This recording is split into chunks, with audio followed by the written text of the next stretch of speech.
Hey everybody, it's Tom McCay once again. Tommy McCay here with 3D Politics. I've got David Van and David Oldham right here on the Zoom meeting once again. And we have got a ton of stories. We're going to have to move fast, boys, because I know we've got a lot of stuff we all want to talk about. There's the meat processing plant where the COVID is exploding. Also the prison question about, what's the deal? Is it that because they're so closely populated, or is the place dirty? We've got more cop on cop violent obedience feedback loop going on. If someone could just obey first, maybe we could get along. And then, of course, Bridenstine has an indirect libertarian connection, which is, isn't that scary? Well, he is connected to space. So I do know that the libertarians, a lot of those are connected to space. Before we get started, Oldham, what's going on in your real life? Hey, I went out on Friday and got to dine in. Dine in. Wow. In. Now, was it, in retrospect, it was a bit disconcerting having my server, my waiter, come up to me with a mask and gloves as though they weren't actually a clean place to eat. Right. Like he had already submitted to the fact that, look, we're a filthy place here. So wait a minute. So what was it like having somebody else cook your food? I don't remember that. Hey, gentlemen, hold it. Yeah, I don't see us on. No. Yeah. Okay. We can start Hold over. it. That's me. It's my fault. Here we go. Sorry, guys. That was me. We'll just start over.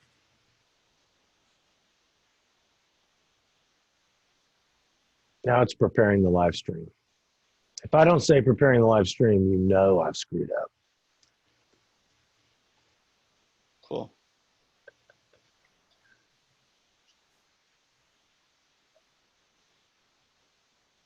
Now, all right, now we are live.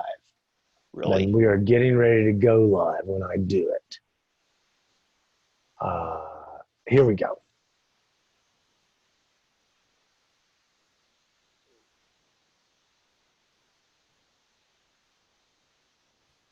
Come on. Hey, I got a notification. We're live. That is fantastic. Ladies and gentlemen, hold your position for 30 seconds.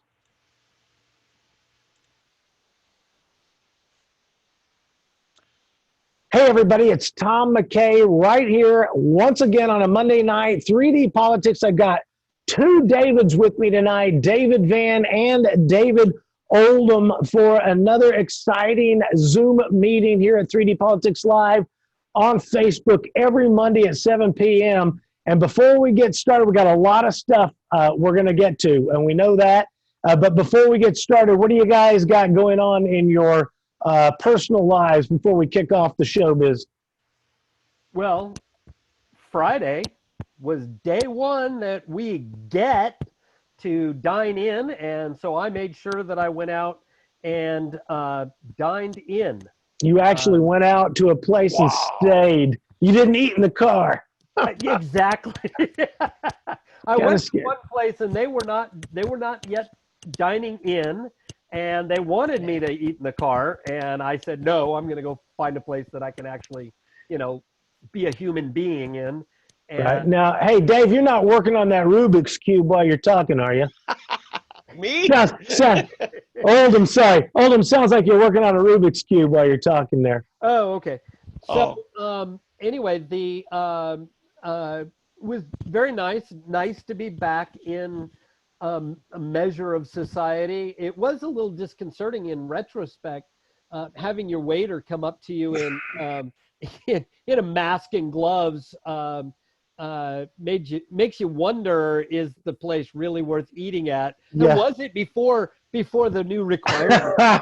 Like you wonder if you're getting your oil changed or surgery, I'm not sure. What I want to know is, Oldham, what does restaurant food taste like? It I actually don't was, remember. it was There you go. decent, but you know what? On day one, they need to get back in the swing of things. I expected that it would be a lot busier, and it wasn't as busy as I thought. And Sounds some of good. it looked like they hadn't prepared, and they hadn't done all the prep work, all the sous chef work and things like that. And so it looked like my vegetables were a little underdone because they didn't have them parboiled and ready just to heat up and throw out there. And so It's a travesty. getting back in the swing of things is going to take a little bit of time, but let me encourage everybody, get out there. Van, what happened to you? All right. Well, first of all, comment on Oldham. Yeah. I remember the Samsung Galaxy Note 8, and I remember the early adopters who had them blow up in their pants pocket because the batteries are bad. Oldham, Right? there are certain drawbacks to be an early adapter. True. That's true. And I want to thank you for your service to society. Way to push through, yeah. But otherwise, it was very good. It was Now, Good. That's good. Friday, I spent the day with my granddaughter for the first time perfect. in weeks and weeks and weeks. Nice. And I tell you, I'm smitten. She is my favorite babysitter. And we had a blast. And I tell you what, we just, when the time came to go home, she stood in front of the door and said, "You can't leave." Oh, That's special. that's sweet. Yeah. She doesn't really know you, does she? That's the highlight of my day. I tell you what. So I have noticed.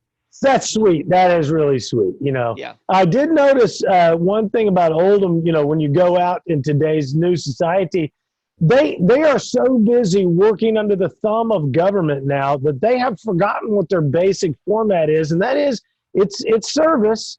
You know, when a person walks in, what you could do quite easily is, even if you have a mask on, acknowledge their existence.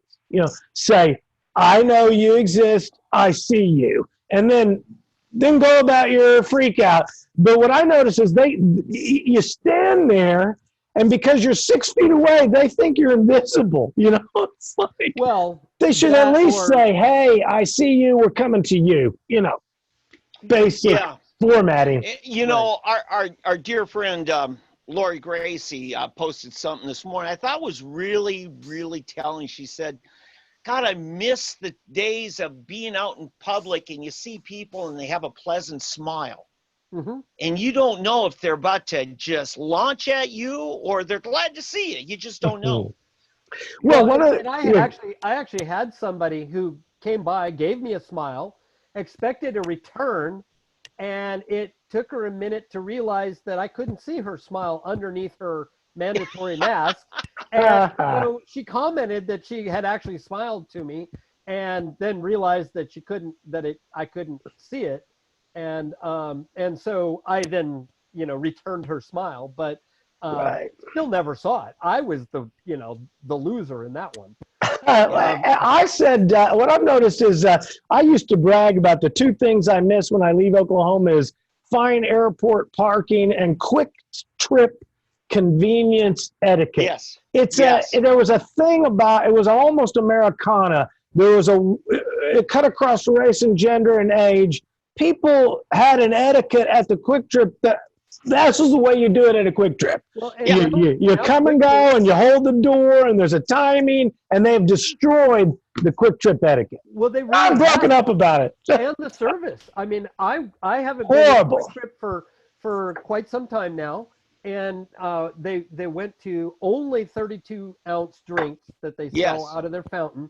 And if you get one, you have to get their top from them, which they pull out of some janitorial sanitation liquid or something. With the counter. I asked what it was, what the sanitation liquid was. Nobody knew. So I left my drink and I just walked out because I will not submit myself to some some unknown. Did they use tongs to get the lid? Yes. Yeah, okay. Yes. Then what do you got? And it's at the checkout counter. Yes. I went in there with my big old refillable all-day mug. You know what they are, I right? know. That's John, questionable. yeah, that's they questionable said, already. refills are not allowed.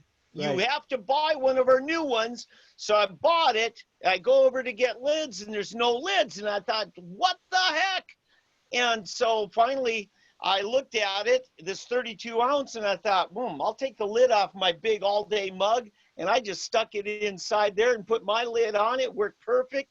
And I go up there to paper. I said, I got your 32 ouncer inside of here. And I pulled it off.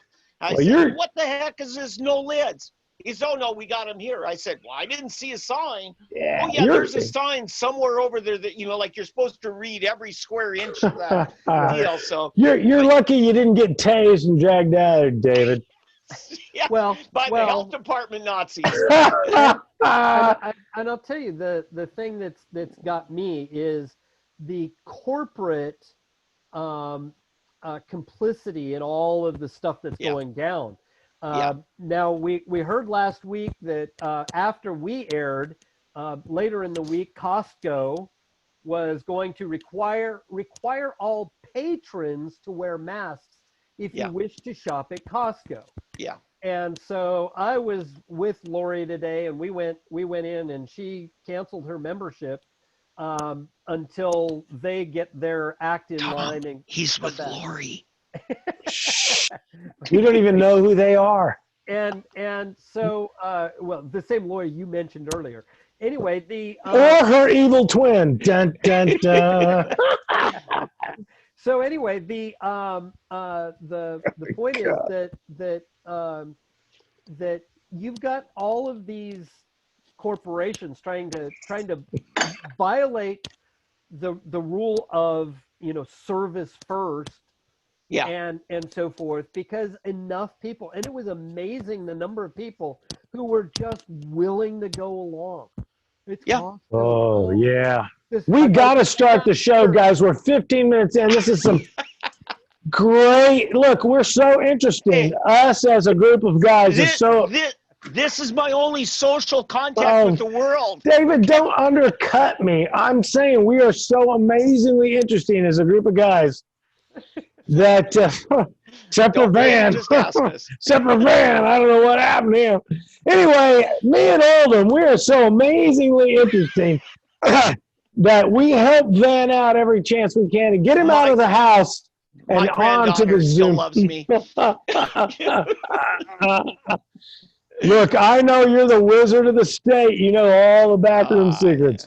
Hey, we are going to get started here with all of the business. Tom McCay here on 3D Politics. You can catch me at Tommy McCay, Facebook and Twitter, McCay at 3dpoliticslive.com. David Oldham, of course, over there at constitutionalgrounds.com. And, of course, the wizard of state statistics and understanding, David Van at Who Said It First, Soonerpolitics.org. Yeah. And here we are on 3dpolitics.live. We got a lot of stuff. We got all sorts of information coming in from all these Davids.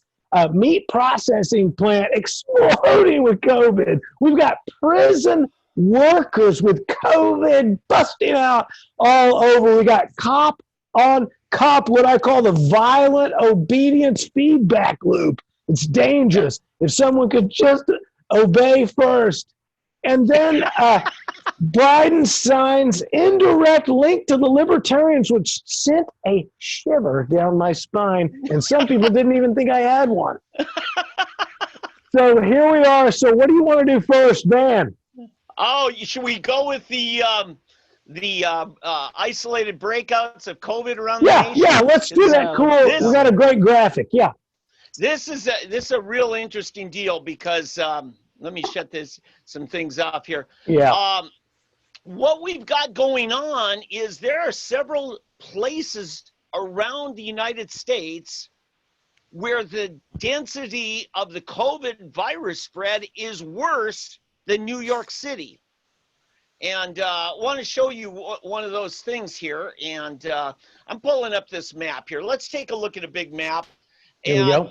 Now, what you're seeing here is, let's start with up here in Minnesota. You see this, I put it in a box here. The JBS meat processing plant in the far southwestern corner of Minnesota. There's this little county where if you look real close, you'll see a dark, dark red, like a burgundy box. That's Nobles County.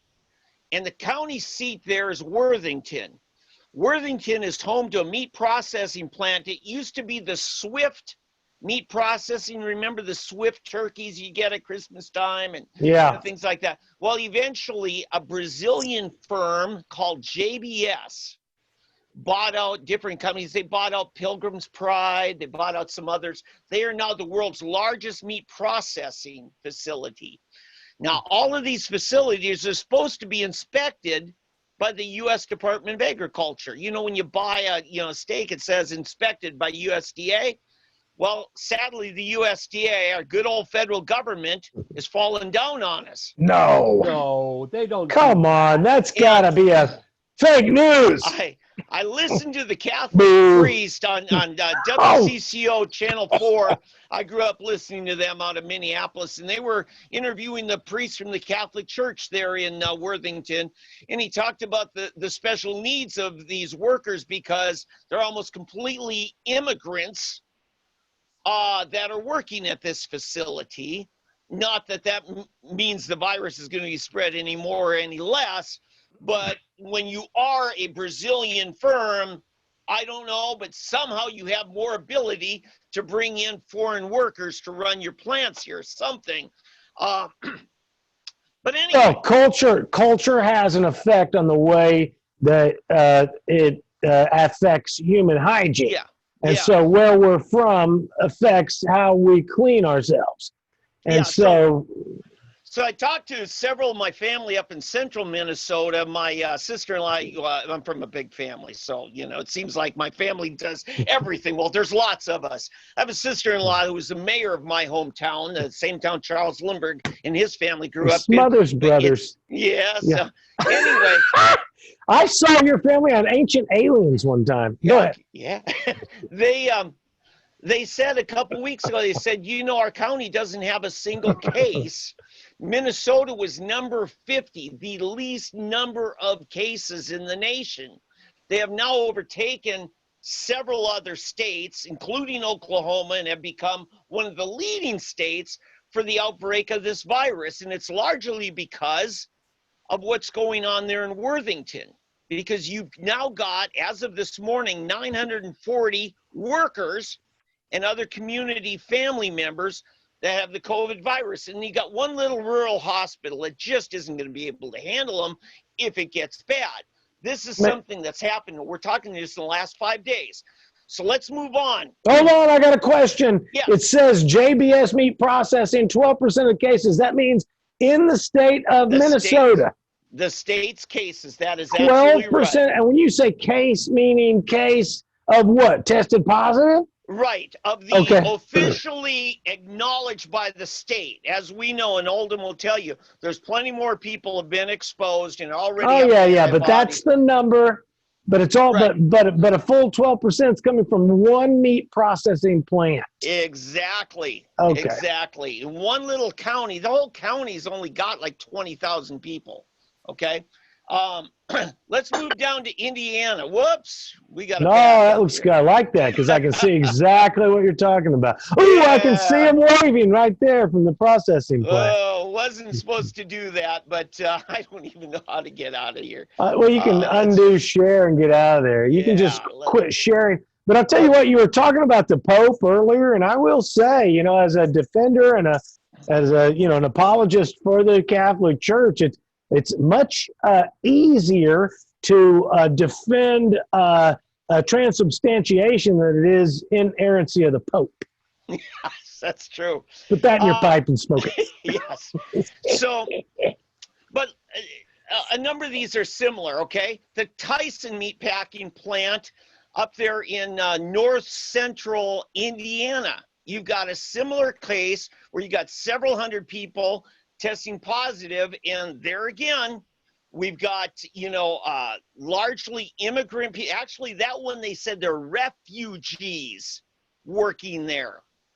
As you know, in Minnesota, they got a lot of Somalis coming. Obama seemed to love to bring Somalis. Okay, here. do you mind, because it's actually worthy, bring that graphic back up, because you're talking about another area. The graphic is totally worthy. It blew out on us. Zoom is a funny thing to work with. So what you're talking about is we have one, but this isn't Italy and this isn't all these. The reason Brazil's pertinent is because it's Brazilians here. And we're talking about what's going on in our United States. He's going to bring up this graphic. We're talking about one meat processing plant that seems to be an outstanding outlier where the numbers are just leaping off 12% all in one state in one freaking processing plant. That ought to tell you there's a problem there. Then we've got a prison situation where the prison, it's not just because they're packed together in the prison. There's also an industry of meat processors within the prison, in addition to these aliens that are coming in as I guess they're would they be documented workers or would they be undocumented? Yes. So they're documented workers. To borrow from your phraseology, they received a special dispensation of Obama, okay? It's not quite dispensation of the Pope, but it's close. Hey, if that's not working for you, the graphic, don't worry about it. They know where Texas is. They know the shape of it. Yeah. So anyway, what we ended up with, see, now I've done all the work. So, okay, if you got it, bring it. It's worth the work because it's a great graphic. People, we talk about Texas, da-da-da. So we talked about the JBS meat processing up north, Minnesota. What's your next point? So now, if you understand the map between Illinois and Indiana, there we got the Tyson meats, 7% of that state's cases come out of there. And there again, those are refugees working that one. Again, that doesn't mean they know more or less, but you got to speak this, huh? Why is it? I never heard the slogan that refugees were doing the work that Americans wouldn't do. Yeah, that's a good point. I'm drawing from the local news media, and each one of these cases, I went to the people on the ground right there. I think on that story, I went out to Indianapolis, where they cited local sources. So there's a meatpacking plant. Let's move on quickly here. Guyman, Oklahoma. We've got, it's called, I believe, Sea Coast Foods. It's a pork processing plant. Sea Coast. It's clearly a fraud. Unbelievable. Haven't you ever written a novel like a murder mystery? Sea Coast. Yeah, right. Seaboard. Seaboard. Yeah, right. Now, they are actually a subsidy out of another outfit out of St. Joseph, Missouri. But here again, over this weekend, another 100 and some test positive out in Guyman. I mean, we talked to Kenny Bob Tapp, 10 days ago. Guyman doesn't have that much. They're the big town, and they're hardly, you blink and you go through it, Mm-hmm. So we got that one. Now get this one. In Lincoln County, Arkansas, the Cummins Prison and Meat Processing Plant. The state prisons in Arkansas. Wow, look at that. Prison industries. They've got farming, gardening, they got cattle, and they got a meat processing plant. Wow! If the election were held today, the prison and meat processing plant could win. Yeah. So get this: the state has only had about 1,800 cases, but just when they had their meeting yesterday. The prison warden says, we aren't done with the paperwork, but so far I can positively identify over 600 prisoners at this one prison testing positive. Okay? So now you've got that one. Then you move over to Tennessee, Bledsoe County Jail. 5% of the state of Tennessee's positive COVID cases were just tested positive out of one county jail.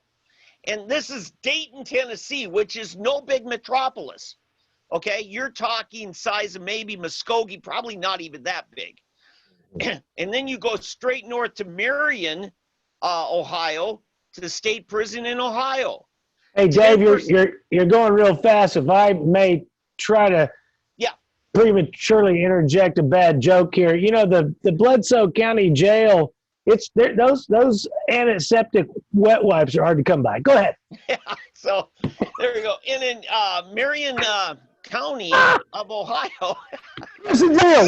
The reason why, because people are watching, Dave. And the thing is that a lot of this stuff, so 5% this and that, and most people will say, well, yeah, they're all packed together here, and they're all packed together there. And we're certainly not going to say immigrants are the only people who get the disease, right? So, yes. but the point I'm trying to make is the Marion prison clean? Is the Bledsoe County Jail clean? The important thing regardless of who's in there. Whether it's a federally inspected business facility or it's a jail, we've got a failure on the part of our government. Both governments, yes. Yes. Whether it's the county jail, the state prison, or the federal Department of Agriculture, because all of them are screwing up. Oldham, what say you before I reset? Well, I would just concur with David's last point. This is a government problem, and again, we're going to see these kinds of cases. We have to get over this hysteric phobia of catching a disease and trying to stave it off and not ever come down with something, because it's just not going to happen. Right. My point. And what we need to do is start talking about learning how to get through it, because that is not being talked about by anybody in any government, because that doesn't fit the allopathic narrative. Right. What's your point, Van? Okay. My point in this is none of this is the fault of people like you and me going down to the hardware store. Correct. Okay. Right. They're cracking down on us when it's them who's responsible for the worst outbreaks in the nation. Well, and look at California nice for that. Point. You have some protests on the beach in Orange County. Okay, Laguna Beach, Huntington Beach.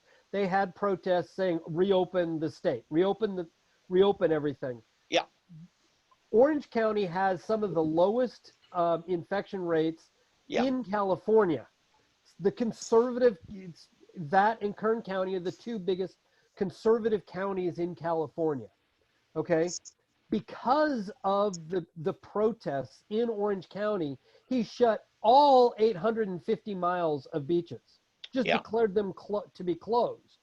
And so again, it's the attack on the dissidents, the attack on the ordinary person who isn't contributing to the problem, isn't a part of the problem. They don't know whether they are a part of the problem or not. Yes. No. Yeah. My problem is they say we screwed up, so we got to crack down on you to make up for our screw ups. But there's nothing new in that. Let's face it. This is people are finally waking up to what people like us have been saying for decades. 90% of the people who lived through the Civil Rights Act of 1965 were never taught that there was a Civil Rights Act of 1865.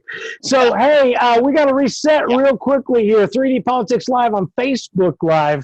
I'm Tommy McCay, your fine host here. You can always catch me at Tom E. McCay on Facebook and Twitter, and, of course, McCay at 3dpoliticslive.com. I've got David Van from Soonerpolitics.org and David Oldham from ConstitutionalGrounds.com. We are discussing all of the exciting business of the day. Yeah. And so a lot of great stats there. And what we're finding out is the government is letting us down.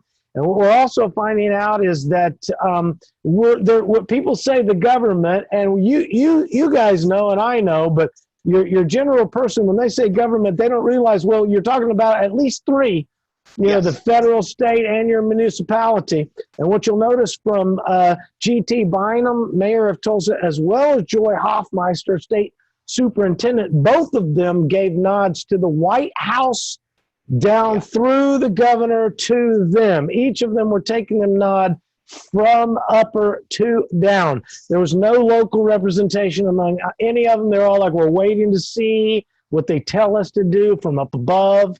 And everybody fell in line like a good little soldier. You'll notice that we have a place that our current mayor, G.T. Bynum, told us to pitch in money for. Hey, you know what? Let's pay a lot of money and build a beautiful park. We'll call it something we can't do in the future. Gather.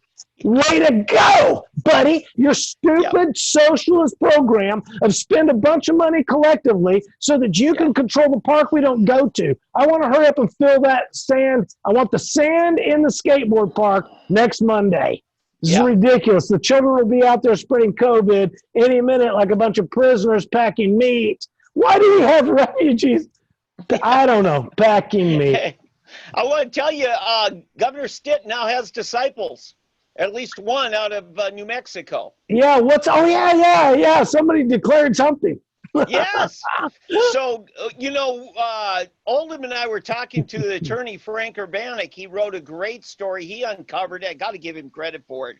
That our governor, in order to collect power unto himself rather than the health department, instead of declaring a health emergency early on, he declared a state of widespread riot. In fact, Nathan Dahm last week exposed him on it. So, you know, it's pretty solid on this. But as soon as we reported on it, Sooner Politics, he called a press conference next day and declared the health emergency, brought in the health department head and notified the legislature and started doing everything by the rules. So we're making a difference here. We're holding accountable. Yes. According to what the statutes, rules, because there's no lawful allowance for them. He followed the Oklahoma statutes. Okay. Come on. I mean, I'm a comedian. Define riot. You know, ever since the Patriot Act, I get on the phone. I can't say I bombed. I can't say I killed. I can't say riot. I'm telling you, you are about to get a federal definition of it, because what happened here was last week they found out in Gallup, New Mexico, which is right on the edge of the Navajo Indian Reservation, big reservation. And, you know, just outside of there, you've got a Walmart, you know, your other trading posts and stuff. And middle of last month, all these people got their federal bailout money, their stimulus money. What do? That's Walmart. Okay. And went to Gallup. Yeah. So according to the state representative from the Gallup area in the New Mexico legislature, the town was crawling with people, nobody following these protocols. Because they finally had some income. Yes. And they went to put it into the market. Yes. And then they were like, well, you want me to act like you. All of a sudden, you've got a convergence of a few things. You've got a big drug detox center there in Gallup. You've got a massive amount of homeless people because, again, this is the Route 66 corridor. And when winter's getting over, it's time for them to migrate back to the Northeast, right? So all the people that, you know, the homeless that go down to Southern California. So there's enough of that going on. And then, of course, you got all these people coming in. And all of a sudden, boom, you've got well over 1,000 people so far tested. Actually, it's close to 2,000. And so the governor decided he was going to declare a state of riot. He actually used the language of the Oklahoma statutes. Now, this is important, Tom. All these legislators have their annual convention every year. The Republicans call it ALEC, okay? A-L-I-C. And what is ALEC, Alec? Yeah.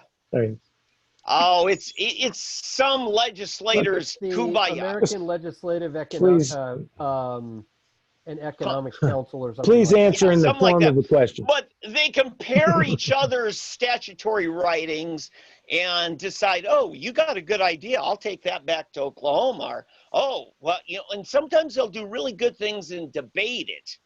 So they do actually hold each other somewhat accountable. There are some good things happen there. Nice. But so what happens? ALEC, just so everybody knows, our local ALEC representative is actually really good. She's nice. She's an attorney, I think. She's got a degree. I think she's an attorney, and we've had some great conversations. So yeah, I mean, cool. Gary Stanislawski and I talked to a great deal about. He goes every year. He learns so much from it. Okay, right. So they can serve a good purpose. But the point is, an idea like the Oklahoma Riot Act, Emergency Act, now all of a sudden it might have come from New Mexico. Who knows? Or they might have got from some. It's in the yeah, it's a thing. Yeah. Okay. But the thing is, it's a misuse of the definition of the word riot. So That's all. I'm getting to all that. Right. I'm sorry. So my point is that I think what you're going to see here is a federal court case, a civil rights case, where a judge or a panel of judges, 10th Circuit or whoever, is going to have to say, was this not an abuse of the Riot Act, using it not for any unrest, because you did not see any lawlessness here. Yeah. But they're using it to establish a curfew where not the health department head, but the governor gets to crack down. Well, and here's the problem, is that we are going to have unrest, and there is going to be actual riots and insurrection and all sorts of problems. I mean, Michigan has armed protests right now. Yes. In fact, they forced their way into the Michigan State House. They couldn't get into. They actually did it quite peaceably, but they went in armed. They weren't allowed to take in their signs, but they could. They have a constitutional right to be armed, don't they? We all do. Yes. But and they don't deprive that at the state capitol. Good. In Michigan, as we do in Oklahoma. Yes. Yep. So, but it has been out on the streets and so forth. I mean, in Dallas, we've got armed citizens who have basically come daily to the salon owner, Shelley, who has kept her a la mode salon open. Remember the a la mode? Yeah. And in Dallas. Remember the a la mode?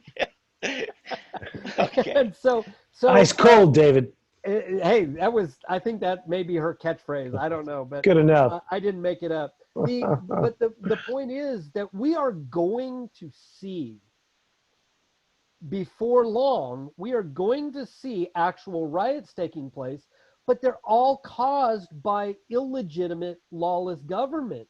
Mm-hmm. It is not, and they're only calling for a return to law and order. They're not calling for lawlessness, which is the point of the statutes. It's because of the lawless behavior of government usurping power that they have not been granted, like trying to use the because it says health and safety in the Riot Act. Riots are a detriment to the public health and safety, which they can be. And just because it says health and safety, Stitt and his team decided that they were going to choose that to therefore dictate to the rest of us. Yes. And New Mexico is doing the exact same thing, because there is nothing in any state constitution or statute that can grant the governor such powers. Why? Because we still have a 4th and 5th Amendment to the U.S. Constitution, and the U.S. Bill of Rights, the U.S. Constitution's Bill of Rights, is supreme over every one of us. Yeah. And so that is, it's ludicrous. We have to bring, and Tom, you mentioned something that I wanted to bring up. Yeah. This house of cards that these mayors and governors are relying on. Like Murphy said, it's above my pay grade. You know, I didn't consider the Bill of Rights when I made my decisions. You know, Wow. he's the governor of New Jersey. He told Tucker Carlson that on national news, on Fox News. Have you guys not seen the video? I heard about it. I didn't see the video. It's on constitutional grounds. Go watch it. It's amazing. But they keep, and as you pointed out, Tom, they point to someone else. It's always pointing to someone else. Hey, that's why Burgermeister Bynum wanted to have the citizen Oversight committee. Citizen Police Oversight Committee. Yeah.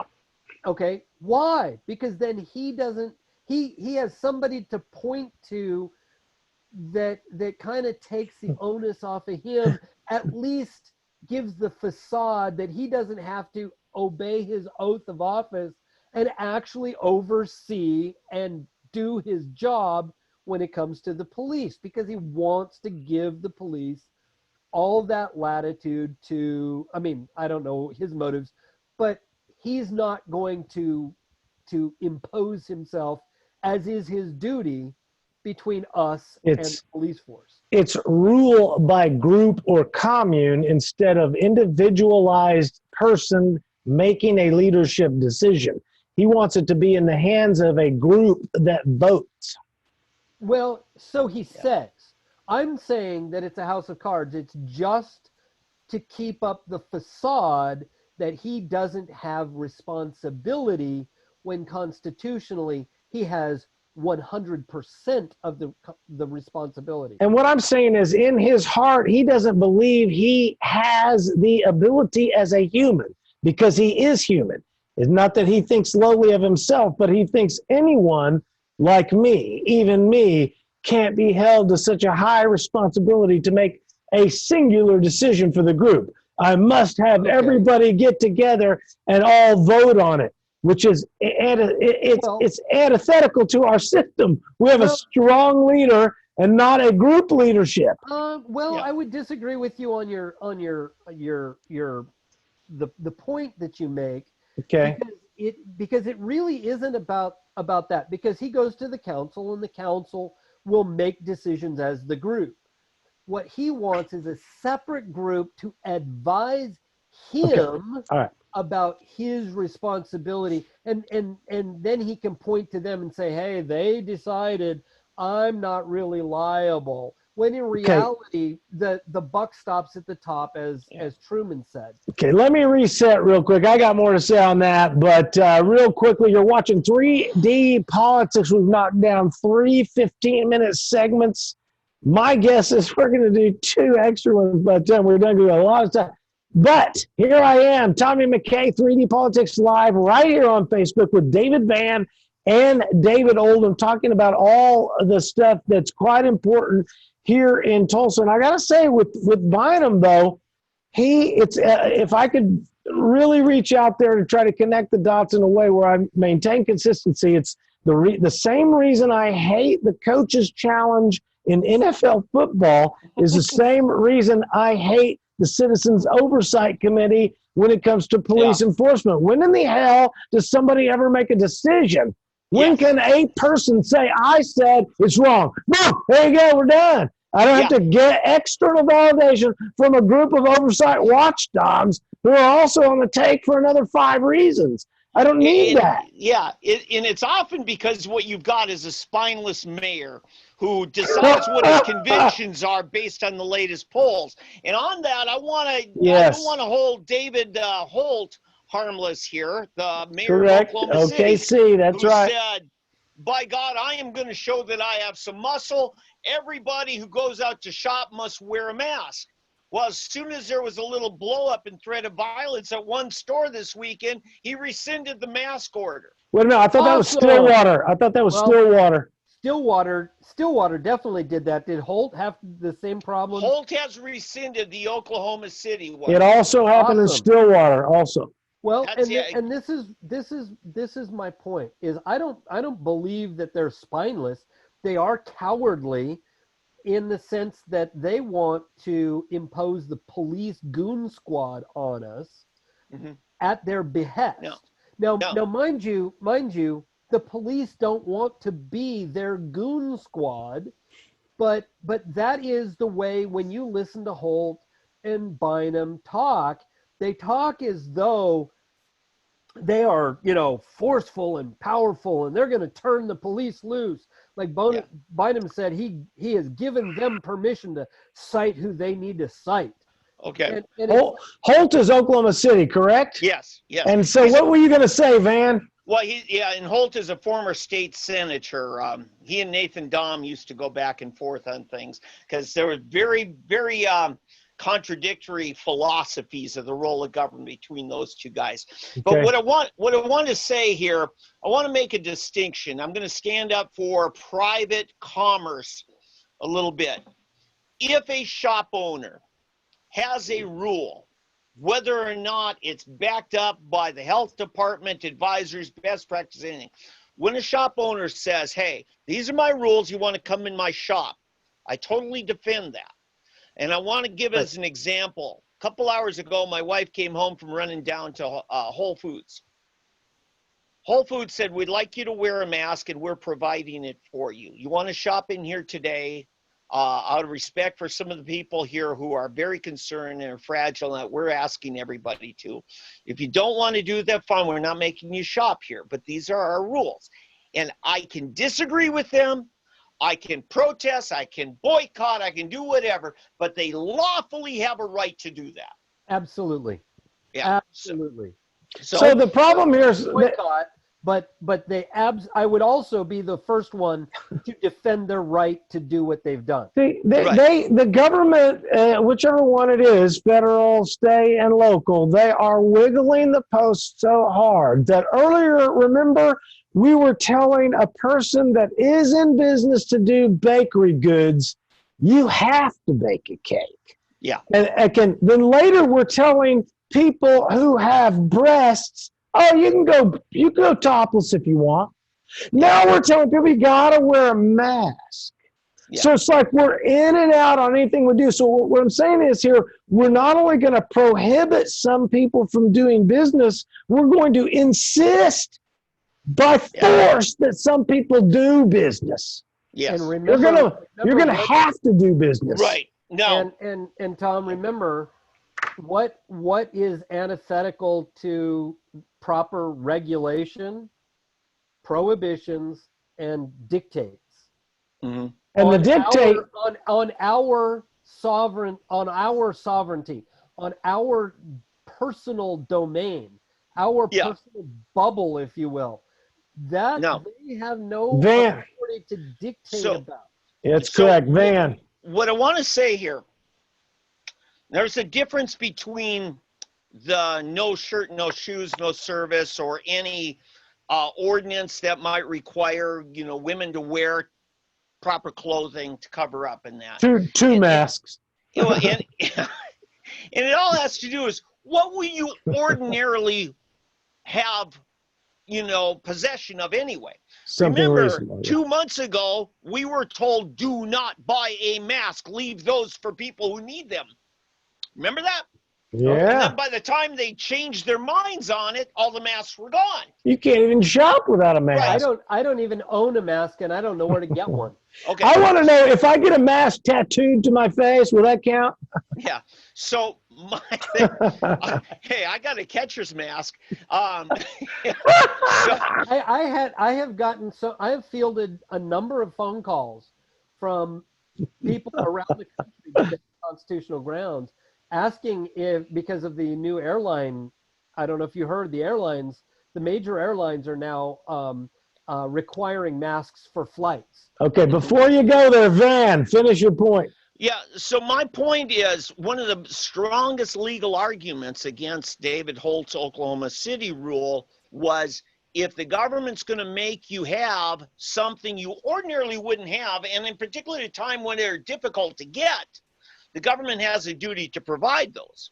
And that's the difference between what Whole Foods did today when they provided my wife a mask, let her take it home with her, and what the government of Oklahoma City was trying to do. They didn't reuse her mask? Oh no. Yeah, tea So, strainer. yeah. So anyway, I'm done with that So, topic. so here's the thing. Here's the thing. And I completely concur that they have the right. The problem is, as a private company, the problem is the complicity with lawless government. I have a major problem with that. That's why I would be the first one to boycott a Whole Foods and reject Right. their mask and everything like that, and tell them to take a flying leap. Yeah. But the other thing is how much of the actions of Whole Foods is because of lawless government, because they are afraid for one reason or another, one license, one agency or another, that they have to use it. Professor, it's because people don't understand that there is an equality between arbitrary use of the law is literally lawlessness. Yeah. But when they see laws everywhere and you say the word lawless, they're like, what are you talking about? Lawless? My God, it's pouring down on me. Yeah. Laws everywhere. But the fact is, because it's the application of the law is arbitrary, there is no standard. Yeah. That's why it's lawless. Yeah. And I would say something point. that mitigates it even further is, am I to obey the public policy of the government of February or May? Because the two are diametrically opposed. Well, there are a number of things that can help you understand whether something is lawless. Number one, is it arbitrary? I mean, just go to the Declaration of Independence. Look at the indictments of the king. We are doing every one of those things that he was indicted for, and that we separated our governments because of it, and they're doing it now. Is it arbitrary? Is it constitutional? Is it in line with the Constitution? Is it a usurpation of powers? Is it grabbing for themselves powers that they don't lawfully possess? Right. That haven't been given. And does it violate individual rights?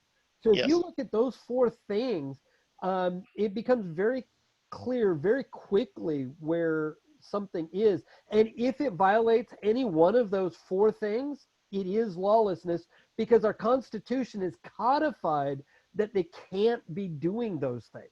Yeah. It's important, as you and I know here on 3D Politics, to live by law and not by a man. And so what we're finding out with this mask rule is we're being shamed by GT Bynum and the rest of us. If you don't wear a mask, you're a bad person. And if you do wear a mask, you're a good person. Yes, you're a bad person, Tom. Well, I mean, not me personally, but yeah. And this piggybacks on one of Oldham's earlier points, and yours too, Tom, is that you would think that the biggest industries, the biggest players corporately might be the bullies, when in fact, when it comes down to it, they are the most cowardly, the most prone to virtue signaling, to bending over and taking in the rear end, especially on government edicts. And it's the little guy, it's the mom and pops businesses that many times have to do the heavy hauling of defending constitutional liberties. And that's what we're seeing. Around the country, that's what we're seeing. Because the mom and pops have been shut down. Well, they were just summarily shut down, declared non-essential. And shut down, shuttered. And because of that, we're seeing they have to be the ones to step up. They are shouldering an unfair burden because, hey, none of these giant corporations are paying for the legal fees of these mom and pop shops who are having to pay lawyers to defend them in municipal court, in state court, in federal court, to try to just stave off all of this lawless government that has imposed itself.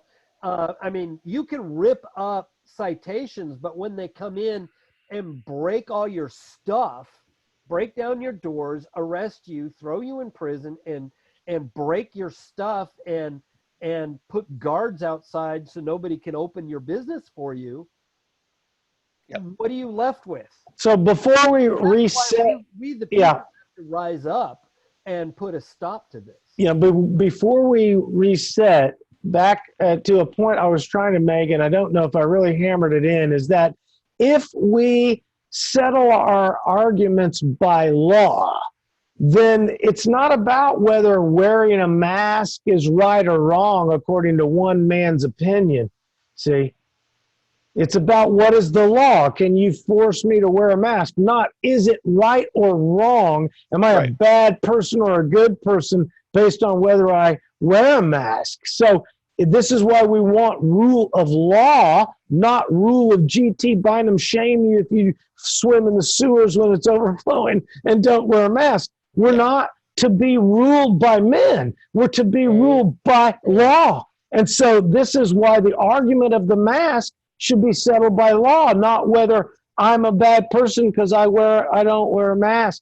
Tommy McCay here, 3D Politics Live. David Oldham, constitutionalgrounds.com, and David Van, soonerpolitics.org. Gentlemen, I know I've got more to talk about. I don't know about you guys. I do want to bring up something on a national point because earlier this last year, I had to argue soccer, David Oldham, and they were telling me that the women don't make as much as the men, and that's a damned lie. According to Forbes, March 7th, 2019, the women do you think these women make a contract by themselves to make money? Don't you think they're in a union? Don't you know that these soccer players are in a union and they don't decide their individual wage? And so the women's union, the players' union, decided that the women will get 13% of the contracts, and the men's contract was for 9%. So technically, according to Forbes, women are paid more for soccer than men. And isn't it amazing that they dredged out this dead thing that I already beat to death in 2019 just so Joe Biden can have something to talk about? And plus, I love lesbians who kick round balls. I did not God. have dredged this up in the last week or two. Jesus, you had to just now bringing this up to tell us how it is that Joe Biden's going to help out the lesbian soccer players that rip their shirt off right at the end of my show, you know, because I'll do that next for ratings, you know, because I'm cut. I'm sure that the ones you're talking about are probably Democrats. Look, I don't care if they're lesbian. I'm just saying they're out there. They're saying they don't get paid as much. They represent the LBGT community. That's them. And they're saying they don't get paid equal pay. And it's, according to Forbes, not true. It's weird. It depends upon how you look at the numbers. Part of the problem is, I mean, we could go in and talk soccer and talk pay. I doubt it. But it comes back to here's the thing, and it was a big thing right before they shut soccer down, which they should have done in 1890. You know, here's the problem, is that the women they were talking about because it's a government paycheck that they are getting when they play for the national team. The women are paid less than the men. It isn't about a percentage of the take. It is about just raw numbers. The women get less. No. And because it's government, it's a national team. No. Then if you carry those numbers out, they put in 20% less too. So it all comes out equal. Yeah. I did not know that it was a federal agency of sports that is paying. And if that, I believe there is actually federal money that helps support this stuff. It would probably be a grant. That. Okay, well then they need to can that. Then they need to can that along with all the other nonprofit organizations, as well as NPR and the other one. The federal government has no and authority. can all that crap. I never pay. What general welfare do I get from women's soccer? My God. I enjoy it. Yeah, but it's you, Mr. Anecdote. Not have a hand in it whatsoever. So it's tough to be a cop today, Tom. tell us about the cop-on-cop violent obedience feedback loop. Two cops are saying, you obey me. No, you obey me. Oh, yeah, I've got my gun on you. Well, you obey me first, or I'll tase you. Yeah. This is the police chief of Webbers Falls, Oklahoma. Oh, my, how the tables have turned. This is Muskogee County for anybody who doesn't know. Well, I won't be driving through there. Remember, just almost a year ago, Webbers Falls was all underwater. And if you remember, about 30 years ago, Webbers Falls was the default I-44, while the bridge on I-40 was in the Arkansas River. That's same Webbers Falls. Oldham wouldn't know. That was before his time. I mean, I-40 was detoured through Webbers Falls? Yes. Okay. Because a barge hit the bridge and knocked it down and killed a bunch of people who were driving on I-40. Well, anyway, it's the same Webbers Falls. Oh, has nothing to do with this cop. This cop decided. Wow. It's a little dinky, teeny, tiny town for anybody who wants to know. Like a backstory that ran into their locks. So the other night, I get a call from a friend of mine who's a former police chief, and I said, "Well, you know, what you got going on nowadays?" And he says, "Well," he says, "you know, I did get a call from the city manager of Webbers Falls, wanting to know if I was interested in applying for a police department job. Who wants to come into that mess and clean up the bad morale?" So let's get people up to speed. We don't know a lot of the details of what maybe egged it on, but this guy beat the snot out of one of his employees. No. And I don't know. Did it go that far? Tom, how do you prevent this kind of thing? Well, you ask somebody to obey. You simply ask them to obey commands, more specifically. You know, I know it's confusing. So you Do what I say. You ask them by demanding, right? Yes. So I'm wondering. You poke them in the ribs with a stick, and if every time they move, you say, "Stay still," and then you have Bob Bates run in and tase them. The problem is when you got two cops each telling the other to obey my orders. You know? That's why I say it's a cop-on-cop violence obedience feedback loop.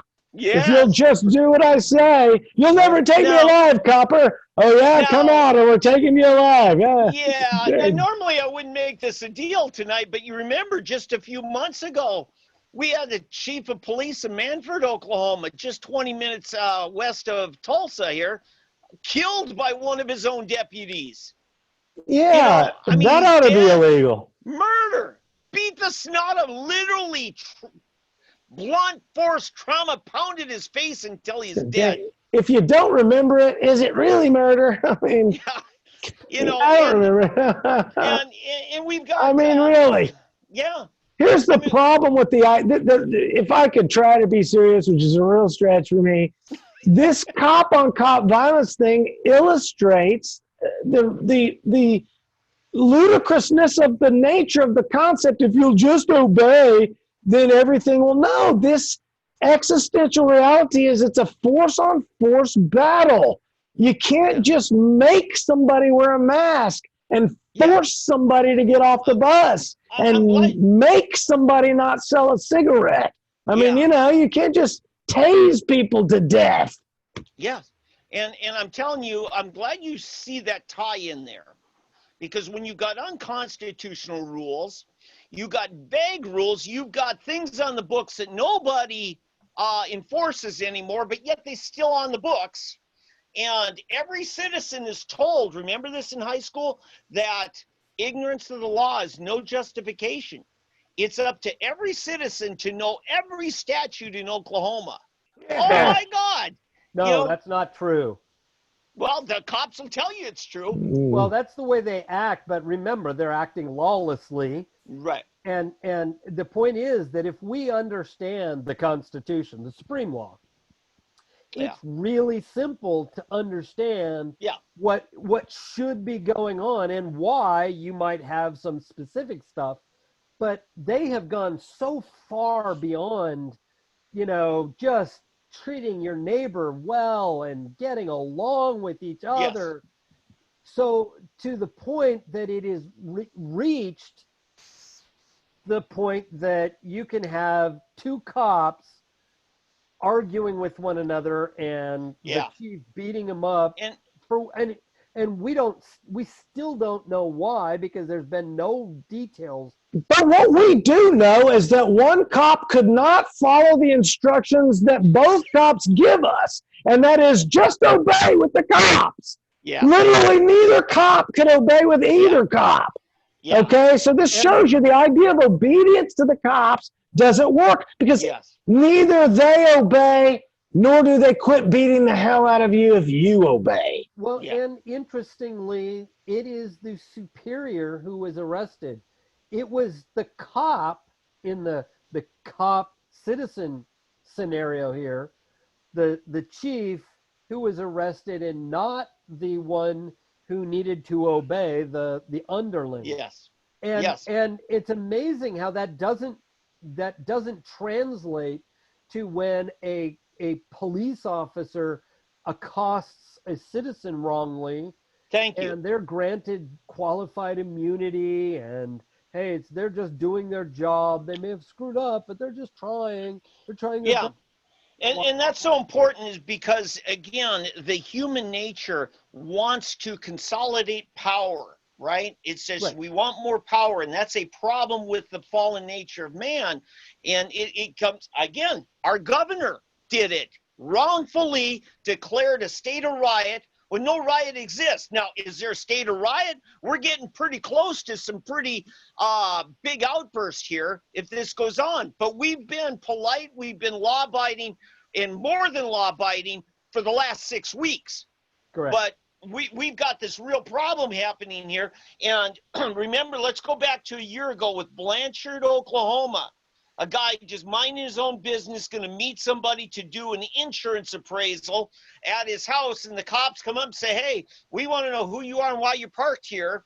And he refused to comply. And they arrested him for obstructing an investigation. Oh, that sounds so statutory, doesn't it? Yeah. Exactly. Except the problem was all he did was not answer their questions, which Which begs is the his question. Fifth Amendment What- right.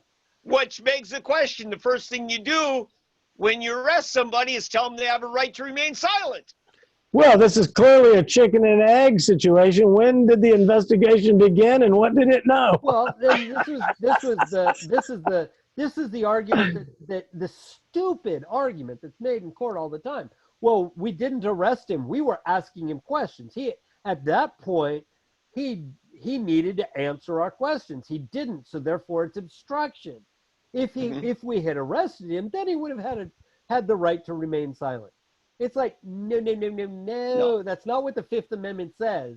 Right. You know, there's a thing that happens, and it's human nature, once again, hearkening back to what Van just said, and it occurs in the mind of the officer. And just like words have connotation of meaning beyond their literal definition, that is, odor is the same thing as fragrance, but they mean entirely different things in connotation. And so law, when it's applied by the officer, there's a connotative area of enforcement that exceeds the legal written area. Yeah. And so this is why when for instance, the standard thing back in the 70s where the officer is frisking the woman, but he accidentally gets a hold of her breasts. And that's that connotative law where he can, because right there he is. And it's not really written into the law that he has the ability, but the connotative nature of the laws, they exceed what is written. And this occurs even with the governor committing this idea of a state of riot when none exists. And they're exceeding, they're using the written law and exceeding it through connotative use. Yeah. It's the same thing when the weather girl says it's 35 degrees, but the wind chill factor says, well, I mean, you can just pick a number then, Yeah, but what I want to say, and this is advice to my friends who are serving in public service, whether it's an appointed office, hired, elected, or whatever,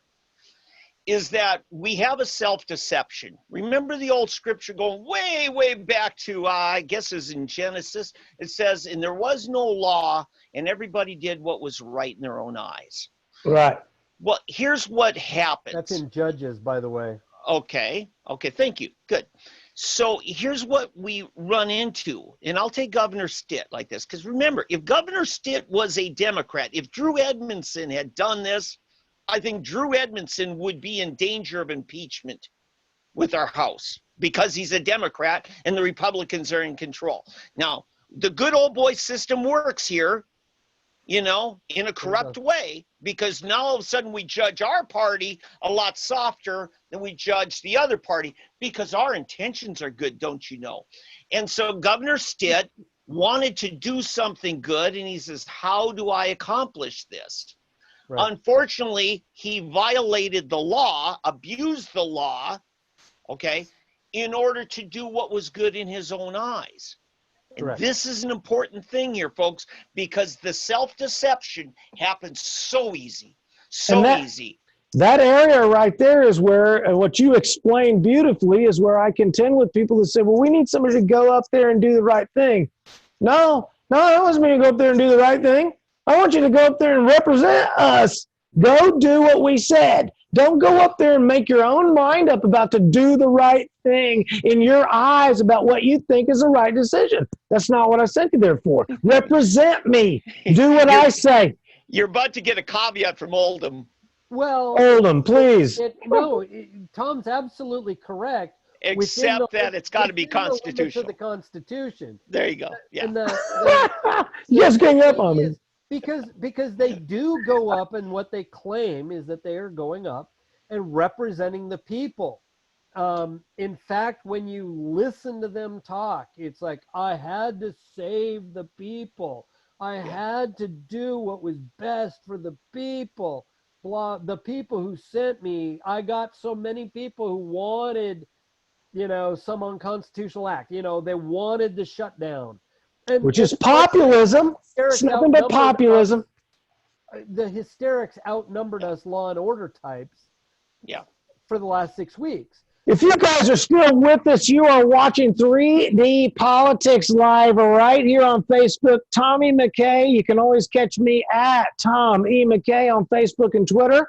McCay at 3dpoliticslive.com. I got David Van from SoonerPolitics.org and David Oldham from constitutionalgrounds.com, the two most important Davids right here in the state of Oklahoma. I think we got time for one more 15-minute segment, boys. I got my soccer routine out of the way, so I'm done with that one. But did you hear Mark Cuban? He made some comment about how he was upset, another round ball idiot. He was saying that the federal government should have hired all these people that they forced out of work, which I made the point last week. It's not unemployment when the government prohibits you from working and then promises to pay you back with welfare money that's your money anyway. It's your money anyway. They're going to pay you back, but we're not going to let you work. Okay, so Mark Cuban was chiding the federal government, I guess Trump, on Twitter for saying he should have hired all these people. Okay, and I'm like, dude, here's a guy who's operating as a monarch in his capitalist world properly. He owns his players, and my comment on Twitter was, yeah, but the president doesn't own his players. Yeah. And furthermore, if we are governed by ourselves, then we cannot hire ourselves and then pay ourselves welfare after we fire ourselves. It's ridiculous. Mark Cuban, may be brilliant in some way or an ancient alien, but this is a ridiculous statement that we should just hire everybody that we forced to quit their job. Why don't you just call it what it is? Socialism. I mean, it's just a government-controlled centralization of a workforce. My God, just because you play basketball, do you think you got basketball privilege like the rest of them? Yeah, okay, that's my... What else you got before we get out of here? Hey, we got to talk about Bridenstine and his buddy Justin Yeah, Amash. I was shuddered to the core to find out that, the way I thought about it is Bridenstine's a libertarian. What? And then I found out, well, that's not the story. Bridenstine's not a libertarian. What's the connection with Bridenstine and the freaks? Oldham, why don't you go ahead and tell them what who Justin Amash is? Well, Justin Amash is a Michigan House of Representatives congressman, and he changed parties from the U.S. House of Representatives. U.S. House of Representatives. Yeah, and he changed parties from the Republican Party to the Libertarian Party. About 6 months ago? Yeah, and there he is. Roughly. And so there you've got a picture of him up in the top. He's one of the guys that I have really enjoyed in the House because he actually, I think he's actually less libertarian than he is constitutional. And so I have really enjoyed his time along with Thomas Massey and a couple of other guys, just because they really have lived out the Constitution. Right. Justin has now decided to throw his hat in the ring for the Libertarian presidential nomination. Yes. And he's coming from behind because he started so late. And yes. David, you hey, threw up Oldham, a bunch of numbers. Oldham, before you go into that, let me just say, he was a Republican. Yes. And largely because of a tiff he's had with Donald Trump. He made one or two disparaging comments. I kind of let it go. And I was like, my God, this guy's got it in for Trump. And he actually voted for Trump's impeachment. Okay? So I just need to set it up that way. He is for both counts or just one? I think it was just one. Both. Was it both counts? Okay. Yeah. So I just want to say, this guy has some animosity towards Trump. He really feels that Trump is not fit to be president. Well, even if you don't, why would you damage yourself with a libertarian label? Well, he did not join the Libertarian Party right away. In fact, a lot of libertarians... He went independent first. Yes, he did. And there were a number of independent or libertarians that kind of hold that against him and say, you could have switched to libertarian right off the bat, and you didn't. And now in fact, even though I'm not endorsement, now you decide you're libertarian when you want our endorsement. Yes, drink or don't drink, get on or off the bus, pick your team. Yeah. Okay, Oldham, I interrupted you, so No, it's fine. My point was just that now he's running for the presidential nomination in the Libertarian Party, which of all of, I don't know about the other minor players in the minor parties, is easier to win, and he's got more name recognition than any of the other players other than Vermin Supreme. Okay, well that answers the question for the Libertarian nomination. Yeah. Well, and let's explain that. Bill Weld, former governor of Massachusetts, ran on the ticket with Gary Johnson. He had a couple former Republican governors running as the ticket 4 years ago. And a lot of people thought Weld might try running top of the ticket this time. He didn't. Weld switched back to Republican and decided to challenge Trump in the Republican primaries. But the funny thing was, most of the state Republican parties decided, you know what, we aren't even going to have a primary. And that kind of screwed it for Weld, right? I don't know what he was thinking, because if you want to run, you run as a libertarian, then you might get on the stage and actually have a chance to run against Trump, but you're never going to outdo the primary. Now, again, you got, I believe it's from Connecticut, you have Lincoln Chafee, a guy who was Republican, then he switched to independent, and then he joined the Democrats in the Senate. So he switched party, so he went Republican to independent to Democrat to Libertarian. And now he pulled out of the race. So you've had a lot of false starts here. So it kind of left a void here. There's no big name. No, and I was surprised at who has been coming out on top in so many of the numbers that you put up on Sooner Politics. Yeah. I was really surprised that Vermin Supreme won New Hampshire. Mm-hmm. Yeah. and quite pleasantly surprised. But I'm trying to remember the other gentleman's name that it seemed to be on top of the libertarian thoughts through so many of the various states. And not that they've really had a chance to hold many conventions, because they just haven't. Right. And, you know, I've been to a couple of the libertarian conventions here in Oklahoma covering as a journalist. And to them, the fact that a candidate for president shows up means something, and they respect that. When I covered them in 2016 over in Stillwater, a candidate from Texas showed up. By God, he got some votes. Now, Gary, 4 years ago, we had some legitimate names. You had John McAfee, you had Austin Peterson, and you had Gary Johnson were the three biggest names. Right. And you don't have that kind of gravitas anymore. And so, yeah, there's the problem. But again, I've been at these things, and most of these were probably state convention polls that took place. Because I think, didn't I show about 15 or 20 states? You did, and a lot of them were straw polls, so they're not at necessarily binding. And I think the libertarians are gonna elect they will actually do the traditional electing of their candidate at convention rather than through the state. So they'll do an actual convention, have a real convention, not just a rubber stamp. Yes, and in fact, to that point, 4 years ago when I was covering it and they elected the delegates, I went around to several of the delegates that got elected, and I did my own straw polling, and I found it pretty well split amongst the three top candidates. So, you know, yes, they truly do a national convention like the Republicans and Democrats used to do 100 years ago. Used to do, right. Yeah. Right.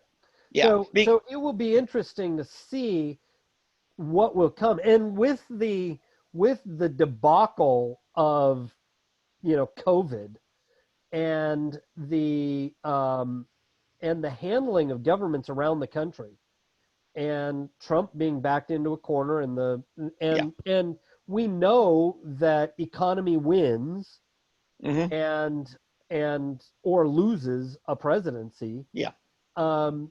That this it will be interesting to see how things pan out politically speaking as we come down to the wire.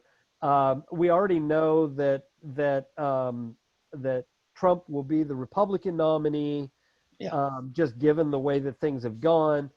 But we don't know about the Libertarian and whether or not there will be a strong showing there. And now there's been question about the Democrats. Are they really gonna stay with Joe because of his problems? Tara Reid from my hometown, San Luis Obispo, California, is wreaking havoc on him for something that happened 30 years ago, and she didn't get justice then, but it's being proved that she did seek it and was denied it. So and now all the Me Too'ers are backing Joe and not backing Tara. Yep. You know, so that is all. And does that mean that socialist Bernie is back in play? So speaking of debacle and government control, the only people who are in charge of flyovers to honor heroes and bombings is government.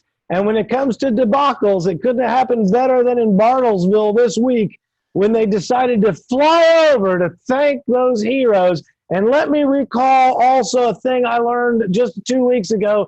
Not all heroes can sing.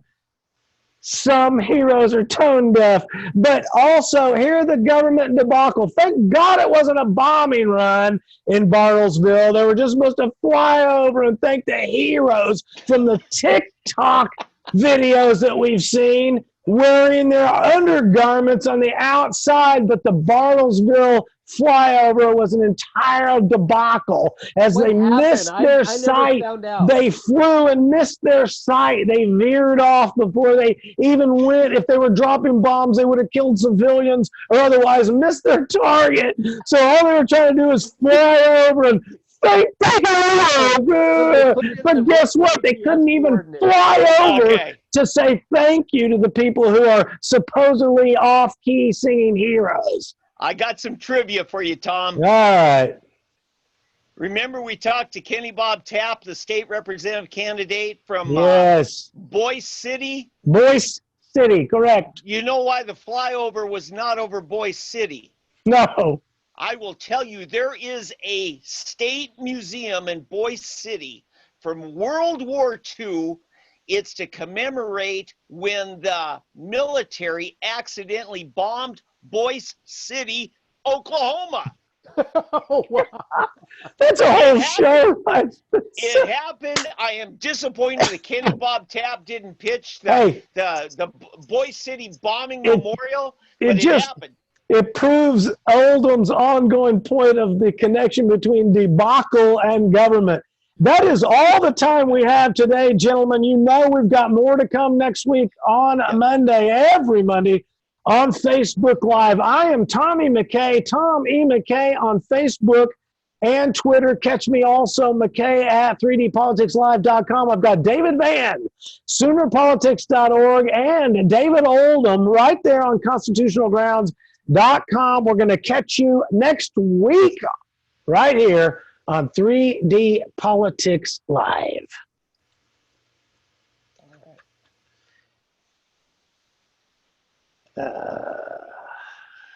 And we'll stop. That should have killed it, gentlemen. Yep. It killed it. All right, there you go. All right, I figured out how to kill it without killing. Yeah. Hey, nice job, boys. Yeah. That was good. Yep. All right. Well, I'm going to sign off and start downloading. No, you have to stay here and talk to me. I'm nervous. I can't download until I do. Let me go back and then I'll rejoin. I'm going to kill it. Any notes before we... He has to get off because otherwise he can't start downloading. Well, I have to end it or it won't convert. You got to end it. Or I guess you can convert on your end. There we go. No, it's doing its job. I can stay here now. Okay, because I know I have to end to convert. Yeah, on yours, but well, actually, no, it's not doing I think it waits to convert. Well, I know for my end, I have to end the meeting before it converts. So any notes before we get out of here? No. I mean, I thought good. I've got things to do. Tonight's not the best night for me to hang out. No, I don't need to go on and on, just notes about tonight. The main thing I could say is that because of my thing that happened today with my car and blah, blah, blah, I wasn't really as prepared as I will be next time. Hopefully, I need to read up on the articles and be able to say, this story, here's the number of stories. And I told you early, I'm winging it tonight, boys. So that's why I didn't have like a system of, 1, 2, 3, 4, 5. I did, however, try to barge in every 15 minutes. So hopefully, Van, when you go back to do your deal, you'll be able to know that it should be. You cut me off several times. I did. It's like we're at 15. I'm looking at we're at 18 minutes, and then you're like, so David, do you have anything to add? And then you're like, and then I'm going to cut you off. Get on Pat Campbell. So what do you got? One more time. That's all the time we have tonight, folks. So do know this in the future. If you will keep your eyes on it, I'm going to try. You can see if we start at 8 like we're supposed to, about 8:14, I'm getting ready to go. Hey, reset. I like. Okay. Good job, gentlemen. Hopefully we'll work out the ability to do live mixed sound over Zoom. Zoom is clearly an issue when it comes to compressing sound. That's all there is to it. I've read a lot of crap now. Yeah, David, the your sound started out better, and then I don't hear you of late as well as I do Tom. I don't know. Is this good now? It sounds better, but Tom, I didn't notice the difference. Yeah, I don't know. I mean, there were times there was there was a noticeable decrease in your volume for some reason. Might have been Zoom. Well, it may be because of your microphone, the type of microphone you have. I don't know. Is it really aimed right at your mouth? Because Oh, yeah.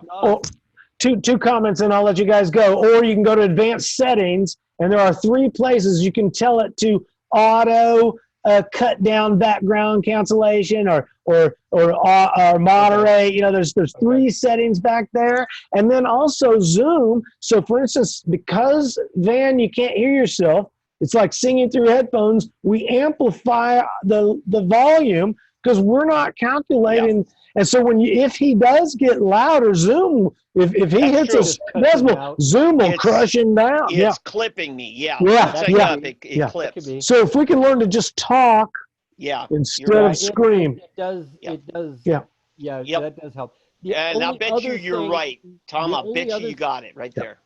Yeah. The only other thing, David, was that you went over into the other camera a lot. I did. That didn't bother me. I wish you would have leaned over and made a comment. Only one time was it deliberate. That's what I liked. All right, gentlemen. I wasn't sure which one it was. That's good. Okay, good job, gentlemen. We'll see you next time. Good night, guys. You betcha. Bye.